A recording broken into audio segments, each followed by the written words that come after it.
தமிழக காங்கிரஸ் கமிட்டி தலைவர் செல்வ பெருந்தகை அவர்கள் இணைஞ்சிருக்காங்க. சார் வணக்கம் சார். சார், தேர்தல் நிலவரத்தை பார்த்துட்டு இருப்பீங்க. ஹரியானாவில் பொறுத்த வரைக்கும் காங்கிரஸ் பாஜக இடையே ஒரு கடும் போட்டி நிலவி வருகிறத பார்க்க முடிகிறது. அதே பொறுத்த வரைக்கும் ஜம்மு காஷ்மீரை பொறுத்த வரைக்கும் காங்கிரஸ் கூட்டணி முன்னிலையில இருக்காங்க. உங்களுடைய முதல் பார்வை எப்படி சார் இது குறித்து? கண்டிப்பாக காங்கிரஸ் பேரியக்கம் இந்தியா கூட்டணி ஹரியானாவிலும் ஜம்மு காஷ்மீரிலும் வெற்றி பெறும். ஏற்கனவே நாடாளுமன்ற தேர்தலில் மக்கள் பாஜக ஆட்சி என்பதை மாற்றி ஒரு கூட்டணி ஆட்சி என்பதை கொண்டு வந்திருக்கிறார்கள்.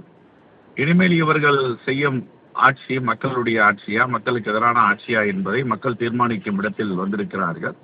அந்த அடிப்படையில் ஹரியானாவிற்கும் ஜம்மு காஷ்மீருக்கும் நடந்த தேர்தலில் கண்டிப்பாக இந்தியா கூட்டணி காங்கிரஸ் தலைமையில அங்கே வெற்றி பெறும் என்பதில் மாற்று கருத்து கிடையாது. இன்னும் பொறுத்திருந்து பார்ப்போம். இன்னும் பல செய்திகள் வரவிருக்கின்றன. முடிவுகள் வந்த பிறகு நாம் பேசுவோம். நன்றி சார். இன்னொரு கேள்வி சார்.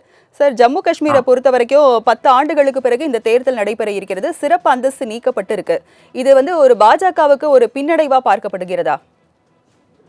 இல்லை, எதற்காக சிறப்பு அந்தஸ்தை நீக்கினார்கள், என்ன தேவை இருக்கிறது? இப்போ அவங்க சொன்ன காரணங்கள்லாம் வேற. நாங்கள் சிறப்பு அந்தஸ்தை நீக்கினால் வேலை வாய்ப்புகள் நிறைய கிடைக்கும் ஜம்மு காஷ்மீர்லன்னாங்க. இப்போ எத்தனை ஆயிரம் பேருக்கு வேலை வாய்ப்பை உருவாக்கி கொடுத்துருக்காங்க.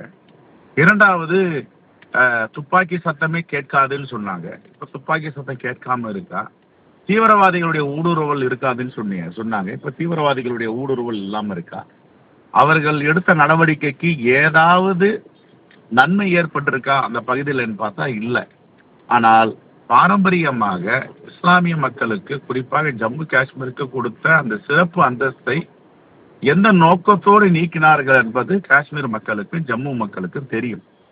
ஆகவே பாஜக அரசு என்பது எல்லா மக்களையும் உள்வாங்கி நடத்துகின்ற ஆட்சி கிடையாது.